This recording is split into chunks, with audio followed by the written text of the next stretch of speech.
Greetings. So, as I mentioned earlier, I had mentioned earlier that Einstein had these three portraits in his study: Newton, Faraday and Maxwell. And the work of everybody from Coulomb, Ampere, Oersted, Biot-Savart, Faraday, Lenz, Henry, everything comes together in Maxwell's work, and then Maxwell's work becomes the foundation for Einstein's theory of relativity, the special theory of relativity. So, we concluded that if you know the divergence and the curl of a vector and the normal components at the boundary of the region in which these vector fields are defined, then the vector field itself is uniquely defined, which is what makes Maxwell's equation so important.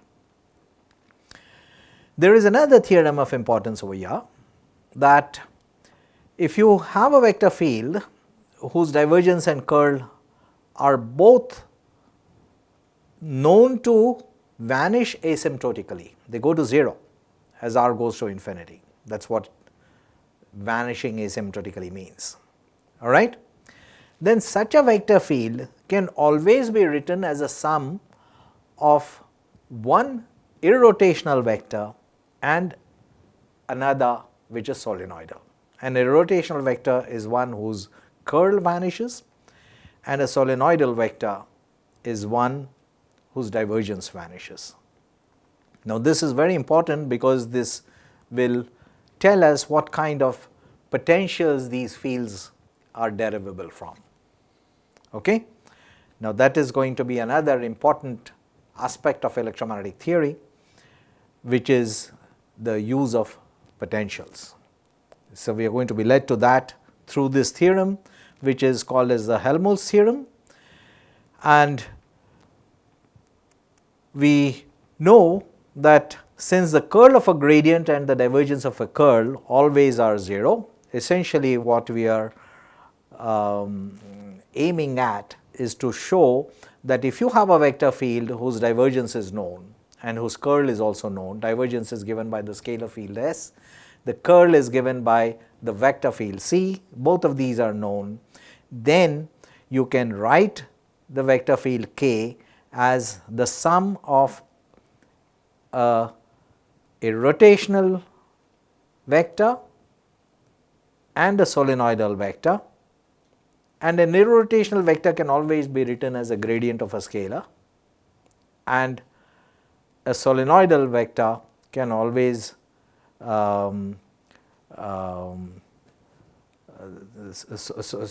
if you have a solenoidal vector, then you can write it as the curl of G, where G I will be defining shortly. Okay? So, you can write it as a solenoidal vector because the divergence of the curl of a vector is always 0. So, it will have to be the curl of some vector field G, because the curl of a vector field is essentially solenoidal, its divergence always goes to 0. So, this is the Helmholtz theorem. So, let us use what we know. What we know is that the divergence of the vector field is known, it is given by the scalar field S.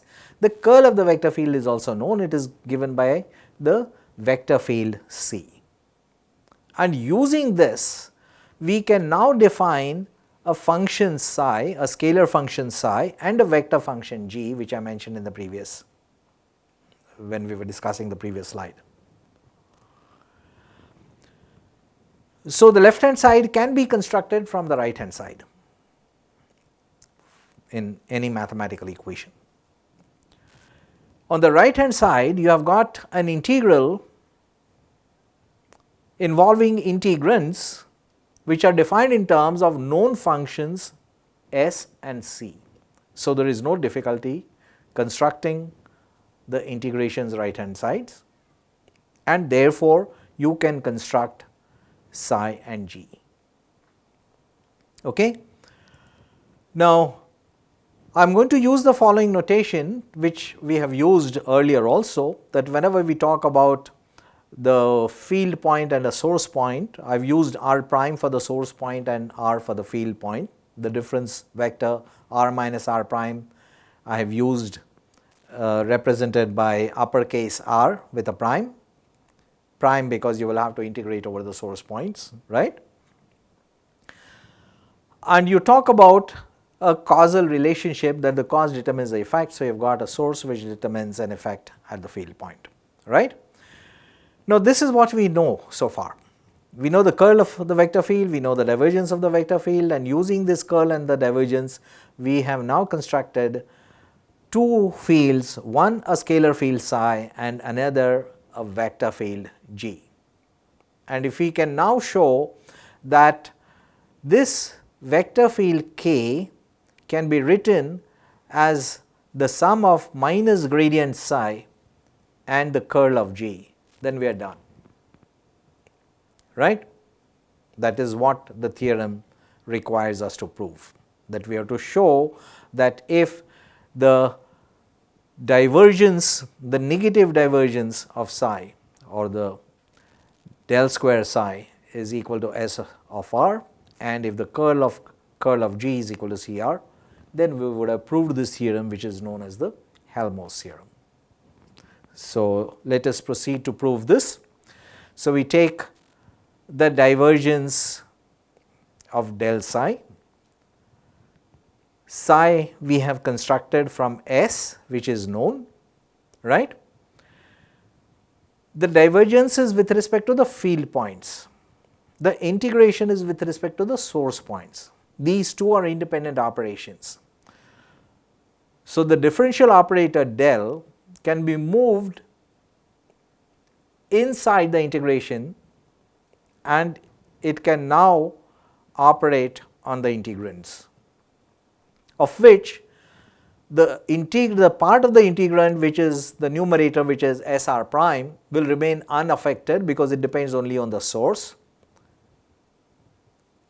So, you really need to consider del dot del operating only on 1 over distance, okay, because the distance is the distance between the source point and the field point, and the source point is integrated out, but the field point is the one with respect to which you have to take the differentials. Okay. Now, this we know because this is given by the Dirac delta. We have used this earlier. Okay.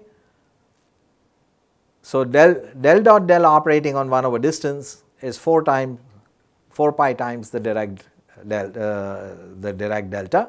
This is known, and now we can carry out a Dirac delta integration, and we already find that minus of del dot del psi is equal to S. So, one part we have already proved very easily in one step integration using the Dirac delta.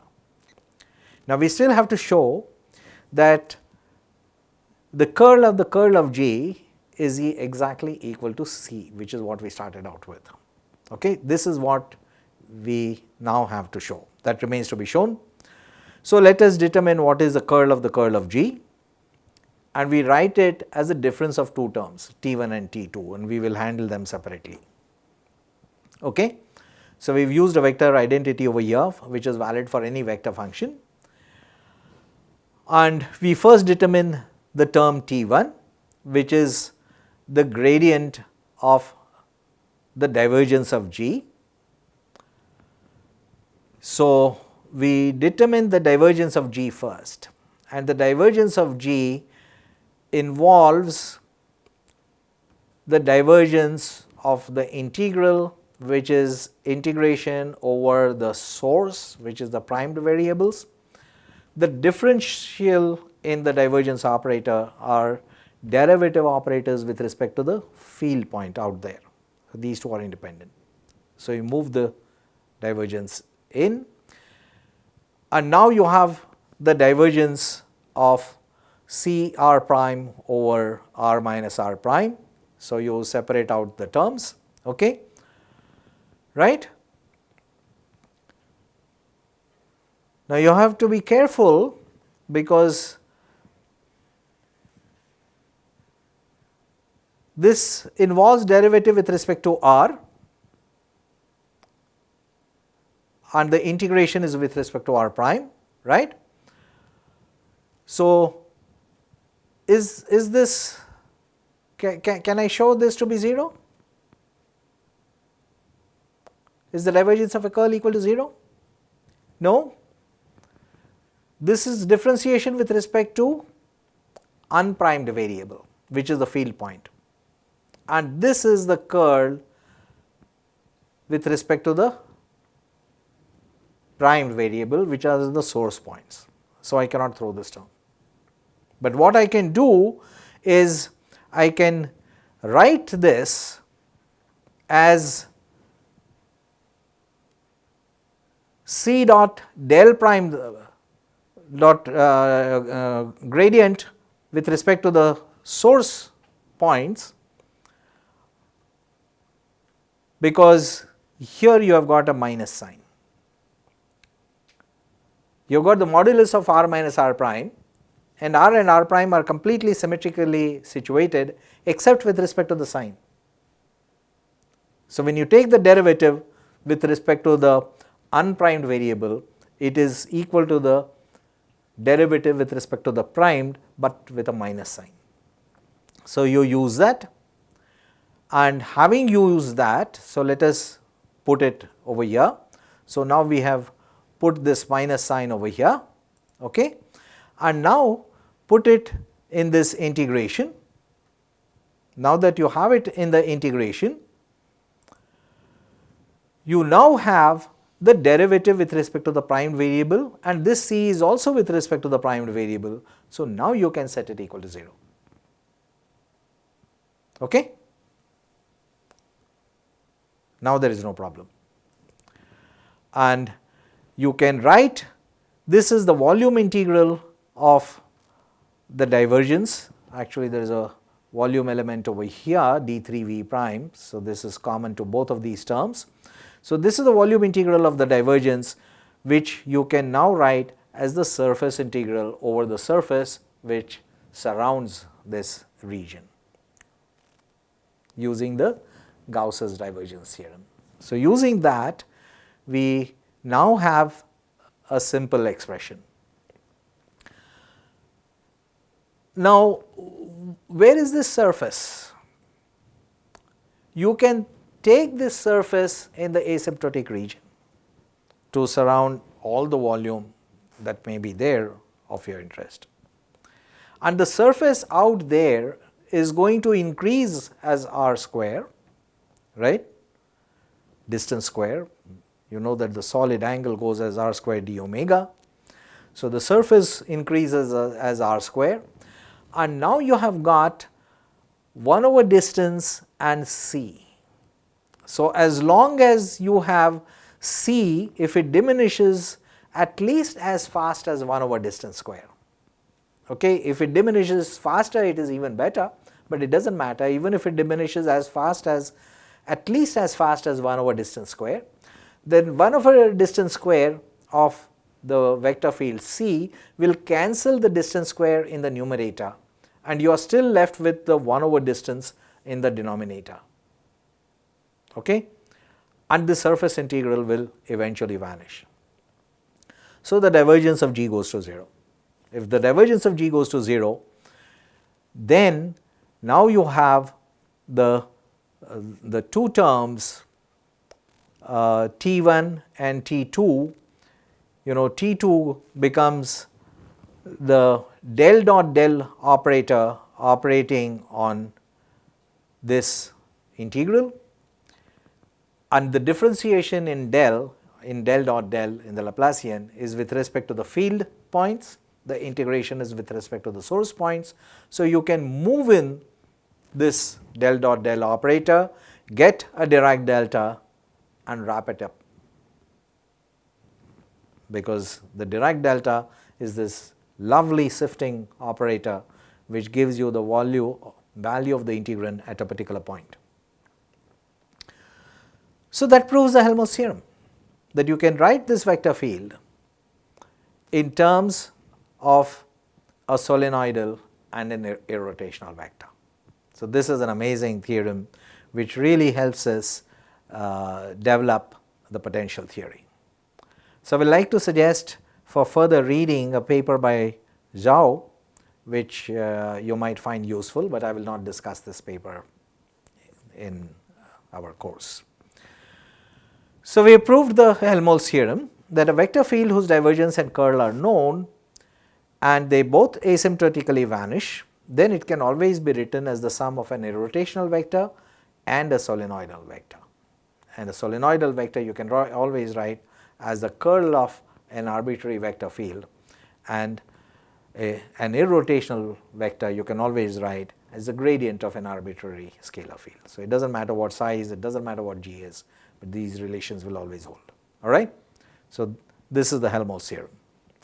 We had already proven the uniqueness theorem in the previous class, all right, that if you know the divergence at the curl of a vector and if you also know the normal components, you can get that vector field uniquely.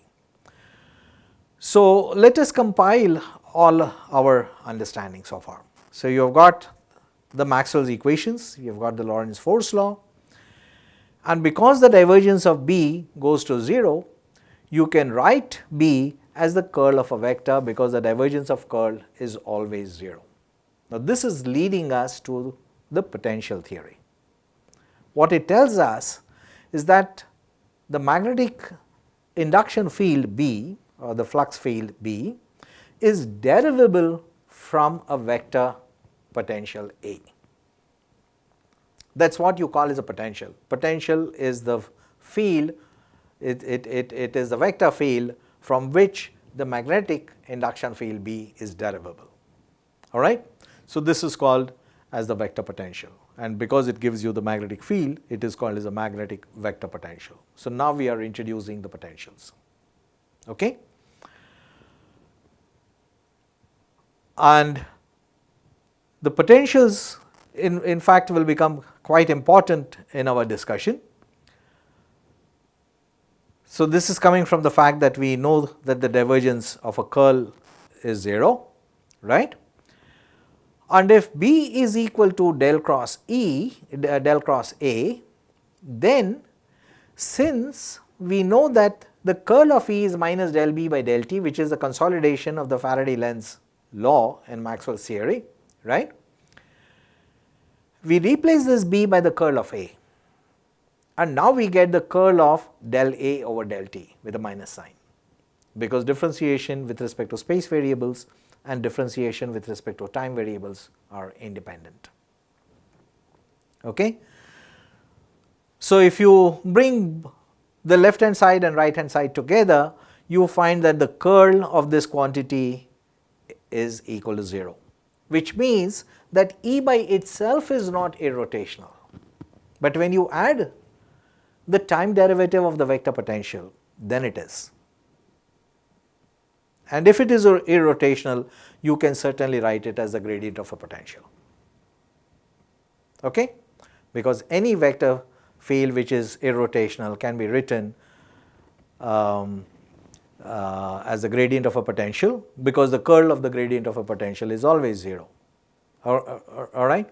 So, elementary results of vector calculus are coming in handy, and this is really what seamlessly integrates mathematics with physics.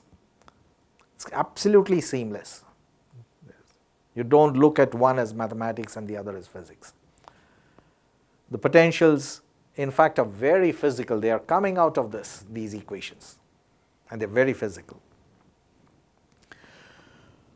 So, what is the electric intensity field itself? It is minus del phi plus del A by del T. So, certainly it is equal to minus del phi, which by itself is completely irrotational in steady state phenomena. But when the phenomena are not steady state, then you must add the del A by del T to make it irrotational. Okay? So, you have got a solenoidal field, and now starting with that we are led to the electromagnetic potentials. There are 4 of them: phi, which is the scalar potential, and then the 3 components of the vector potential, so total 4.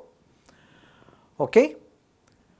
And what we have as irrotational is the sum of E and del A by del T. The potentials become extremely important in quantum mechanics.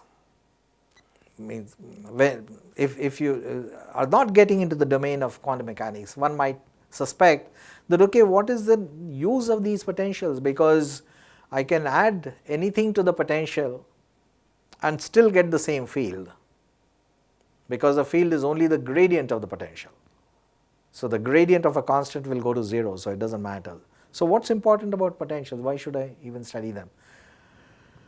So, it turns out that in quantum mechanics the potentials in fact become even more important, and there is a famous experiment by Aharonov-Bohm, what is called as the Aharonov-Bohm effect. I will discuss it when we discuss quantum mechanics, and they will make the potentials even more important. So, we need to prepare ourselves for that, and of course they also have very important applications in classical electrodynamics, in classical phenomena also, because they make the analysis of many problems in electrodynamics very easy to analyze. So, you have got the electric fields and the magnetic fields given by the gradients or involving the time derivatives of these potentials psi and A, phi and A. Okay? And notice that since the curl of a gradient is always 0, the curl of the potential can be either A or A minus del psi, you will get the same field. Likewise, the potential can be phi or minus del psi by del T, and you will get the same electric intensity. So, these are known as gauge transformations. So, what are gauge transformations? You know what is a gauge? Gauge means to measure, and in the railways, for example, in India, you have got the narrow gauge, you have got the meter gauge, you have got the standard gauge, then you have got the broad gauge, right? And these are different measures of the distance between the 2 rails. And no matter what gauge you are using, you can go from one point to the other.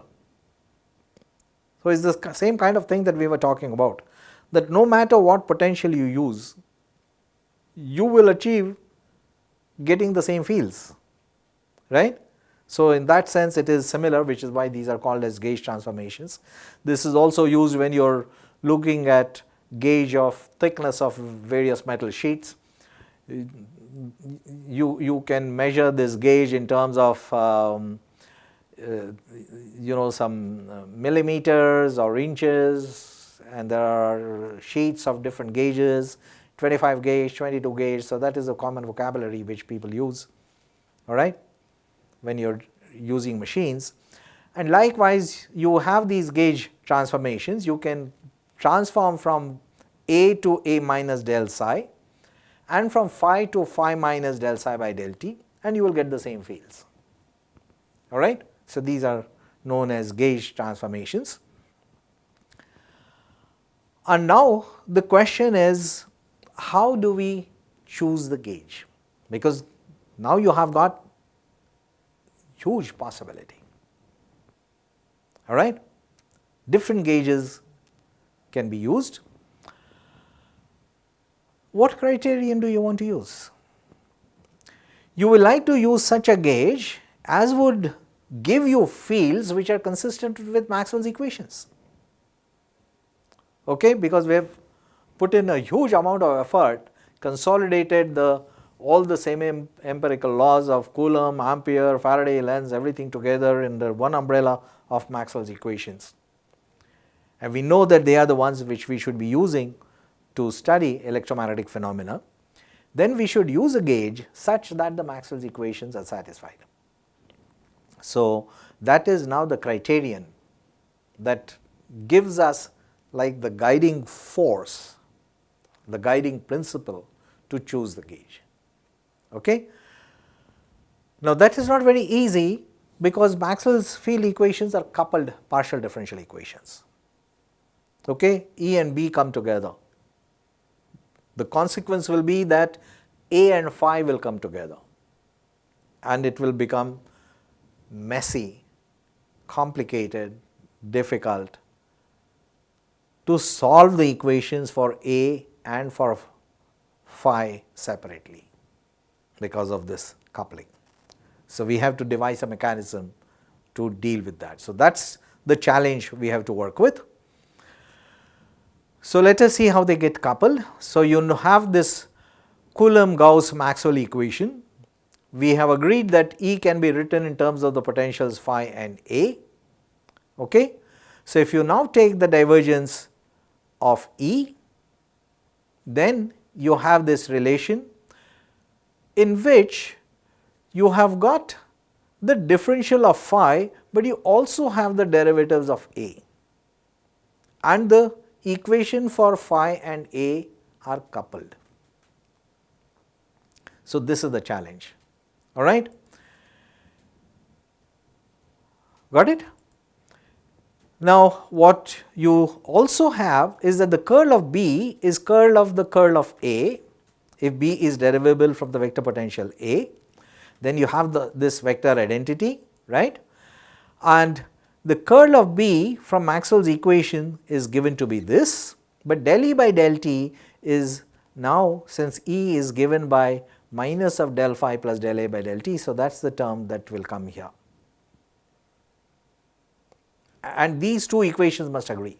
So, this is coming from the vector identity, this is coming from Maxwell's equations, and they have to be consistent with each other. The left hand side of both is curl of B, the right hand sides are different, one is in terms of the potentials and the other is in terms of vector operations. So, the right hand sides of the two equations must be necessarily equal. So, let us do that and demand that the right hand side of the two equations must be equal. So, equate the right hand sides of the two equations. Okay. That is what we have done now. We have the right hand sides equated, and notice again that we have got A, derivatives of A and also derivative of phi. You also have the time derivative of A, which is here in the last term, and you also have the time derivative of phi over here. So, the time derivatives are there, the space derivatives are there, and they are all coupled. It is a mess. How do you get them if you do not know either of them, right? So, this equation you just simply rewrite. I have only put mu 0 j term on one side with a minus sign and all the other terms on the left side. So, this is no different from the previous one except that rearrangement of the terms. And now, when I look at this, I find that if this second term goes to 0, then I am left with an equation only for this side, and this one does not have phi. So, I have decoupled A and phi. So, by choosing this second term to be 0, how do I do that? I put del dot A equal to mu 0 equal to minus of mu 0 epsilon 0 del phi by del T. If I choose the divergence of A, can I do that? Yes. What helps me do that are the two theorems that we just discussed. Okay? The curl alone does not select the vector field. The curl and the divergence together with the normal components selects the vector field.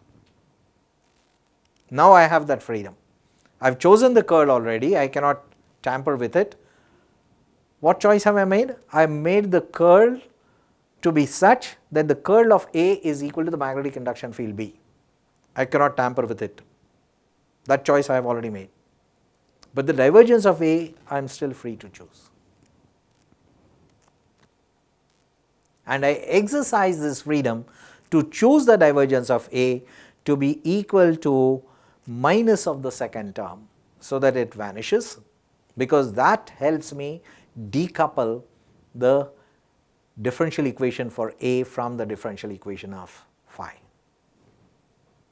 Okay?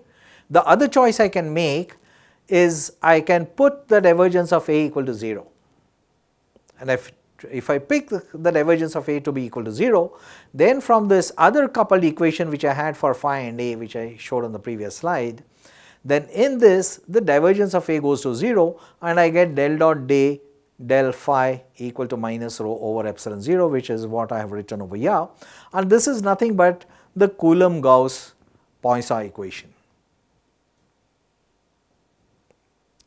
Okay? So, I know how to solve this, and by solving this I can get phi, and once I know phi, then I am not worried about the coupling, because one of those is already known. Okay? So, I can use either of these two choices. So, one is called as the Lorentz gauge, which is the choice divergence of A equal to minus mu 0 epsilon 0 del phi by del t. The other is called as the Coulomb gauge, which is divergence of A goes to 0, and I can achieve decoupling through either of these two methods. Okay? Now, when you look at this equation, you tend to get a feeling that, okay, you are ignoring the consequence of the special theory of relativity, that you have got the cause at the source, whereas the field is experienced at the field point, right? And then how is this that this is happening at the same instant of time? So, you do not have to worry about it, because the electric field itself has got a time dependence, and then when you work it out, you can resolve this issue. So, let us discuss the Lorentz gauge, and in the Lorentz gauge del dot A is equal to minus mu 0 epsilon 0 del phi by del t,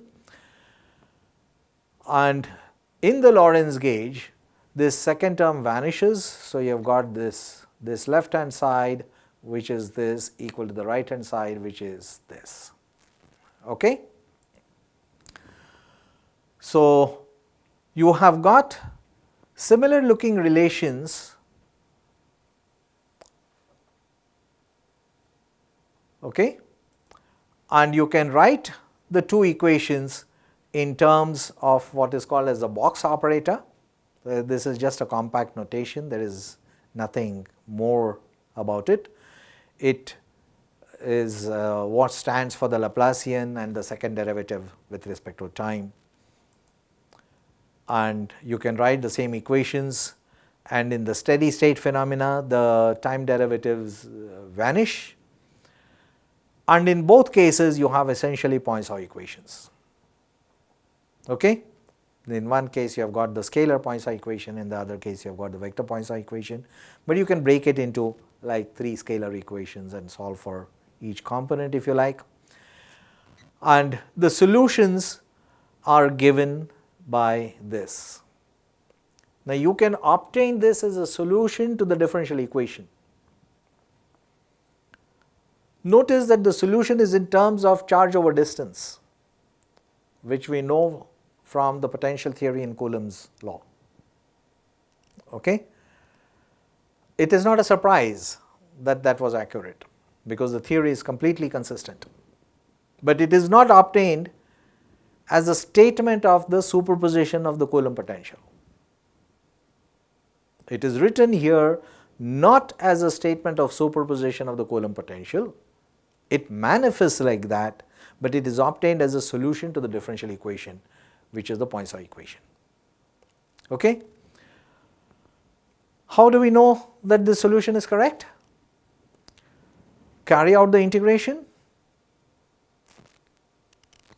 Okay? Get the divergence of the gradient of 1 over distance, use the Dirac delta. Okay?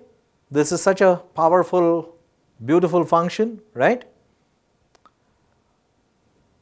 And using the Dirac delta integration, you can see that the solution to the Poisson equations are essentially correct. So that's a straightforward thing. Dirac, of course, was a brilliant physicist. It seems that he was not very fond of poetry. He says that the aim of science is to make difficult things understandable in a simple way, whereas the aim of poetry is to state simple things in an incomprehensible manner. Einstein met Tagore, but I don't think Dirac did. It would have been interesting to know what they conversed, what they would have conversed with each other. So anyhow, these are the solutions of the Poinsot equation, and we know that they are correct. They are not written here as superpositions of the Coulomb potential, which we knew from empirical laws, but from solutions of the Poinsot equation that we have arrived at from the potential theory, right? And in both the expressions, we have got the 1 over distance. We know how to deal with that, so I will quickly recapitulate this. The distance square in this triangle is given by the cosine law. We have discussed this earlier also, so I will go through this a little hurriedly, but it is important to recapitulate some of these terms, which I will do. Okay? And you can write this as a power series expansion of 1 plus xi to the power minus half, where xi is written in terms of this ratio r prime over r and the angle between the field point orientation and the source point orientation. Okay? So between these two angles, you have got the cosine of the theta, and you can write the 1 over distance in terms of this Legendre polynomials that we have discussed earlier, right? We discussed this in one of our earlier discussions. So I will not spend any big time on this, but it is essentially the same power series expansion which I have plugged in over here for 1 over distance, which appears in the solution to the Poinsot equation. So look at the vector potential. Now the first term is r prime to the power 0, which is 1, p0 cos theta is 1, and you are simply carrying out a closed loop sum of dl prime. So you are taking segments and add them to each other till you go to 0. So displacement vectors which are added to each other, the tail of the next is sticking to the tip of the previous till it comes back and closes the loop. So the net displacement will go to 0, which is fine, which is what we should have hoped for, because we have in our theory formalism the divergence of B to be 0. So there are no source monopoles for that. Then you have got a monopole term, a dipole term, and so on.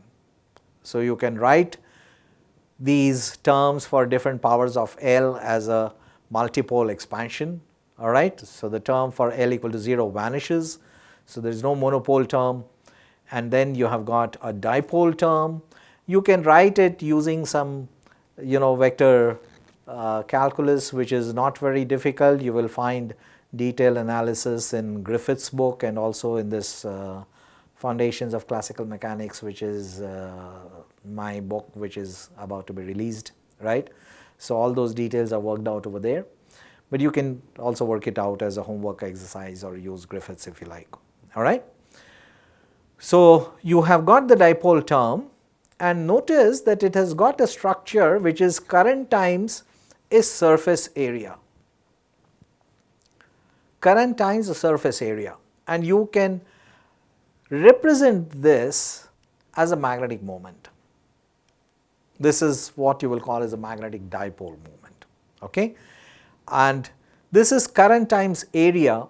So if you should take a small area and have a current in this conductor which surrounds this area, so there is nothing in that area, the only thing that you have got is the current which is going around this area, then it has got a magnetic moment which is current times this area, and this area is the cross product of two vectors, which is an axial vector.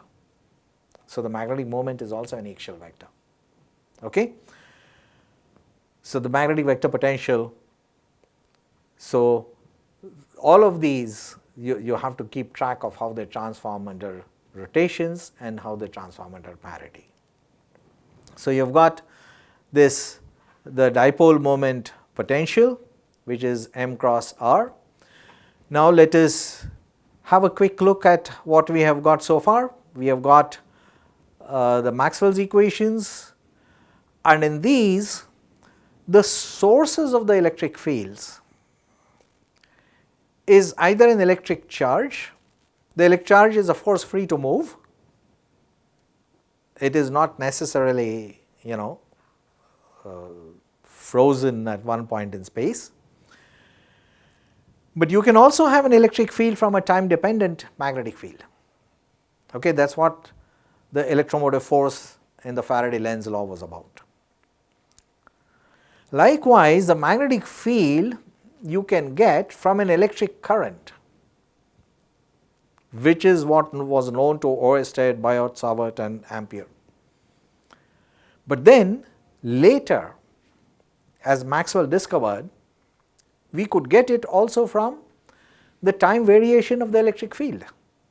So, the sources of the electromagnetic fields are now becoming more diverse, not just a charge in the sense of the Coulomb's law, but also a time varying magnetic field where there is no charge, no physical charge. A physical charge like an electron which has got a mass, which has got a charge and a mass, right? In a changing magnetic field, right, you do not have any particle of that kind, but you just have the magnetic field which is time dependent, and that can also create the electric field. Is this electric field any different from the electric field generated by a charge like a charged particle? No, it is exactly the same field. There is absolutely no difference. Likewise, the source of a magnetic field is an electric current, as was known to Ampere, Biot-Savart, Oersted, right? But also a time varying electric field, del E by del T, that also gives rise to a magnetic field which is no different from the magnetic field you would get from a current. The same effect, but the reasons are completely different. Okay? No matter what the source is, the fields are of the same, they have got the same physical properties. Okay? No matter what the source is. But then there are other sources which are possible, which we did not mention as far as the previous discussion. Some sources are still left out. They also generate exactly the same kind of effect. What kind of source? You may have a dielectric material, and the dielectric material, you may have the centers of the positive and negative charge. The material on the whole may be neutral, but the positive and the negative charge are displaced. And if they are displaced, you have these tiny dipoles throughout the region of the dielectric. Okay? You may also have a magnet, which also generates a magnetic moment.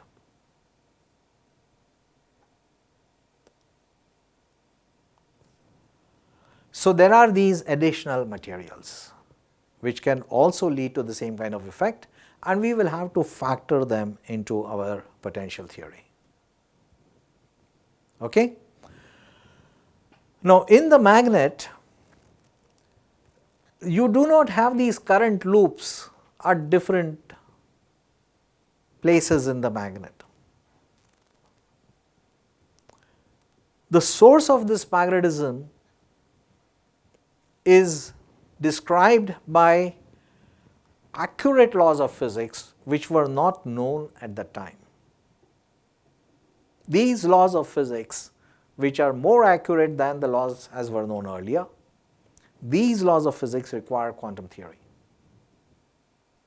These laws were not known earlier. And as a result of the this new understanding that we have, we are now able to understand this additional source of magnetism which some materials have. They do not have charges going in orbits which are generating this magnetic moment. Okay, a charge going in an orbit like the Bohr model of the atom, which you might have studied in your high school or even in college, those models are not correct. Because what is an orbit? An orbit is like a planet's motion around the sun. That's an orbit. And you can define an orbit only if you know its position and momentum together. And position and momentum are not simultaneously measurable. Measurement of one destroys information about the other, as a result of which you cannot even talk about orbits. So there are no real orbits. But there is magnetic moment, and you need a new theory. This new theory is not from classical mechanics, you need quantum theory for this. Okay? The effect is the same, that as a result of the new theory, there is additional source of intrinsic angular momentum which particles have, and as a result of this intrinsic angular momentum, there is a magnetic moment which is proportional to that. And because there is this magnetic moment, it now generates a potential at a field point. And now the previous theory that you developed about the potential theory can be used, but with an additional source. So this additional source is the quantum intrinsic magnetism. Okay? So this is where I will conclude today's class, and we will pick up the discussion from here. If there are any questions, we can certainly discuss them now. Sir, we have seen in the gauge theory that field is unique but potential is not. And we are saying that we can have different sources for same field. Sir, is like both are complementary of each other, something like that? They are not complementary, they go together. They go together because, you know, for both potentials and fields, the principle of superposition operates. So no matter what the source is, the source of a field, the source of a magnetic field can be a current flowing in a wire, or it can also be this intrinsic magnetic moment of some particles which are sitting in matter which is in the vicinity. The nature of the field generated by one is no different from the nature of the field generated by the other. And the two fields will superpose at the field point. The net field will be the sum of the two. The principle of superposition holds. It can also come from the changing electric field. So all of them will add up at the field point.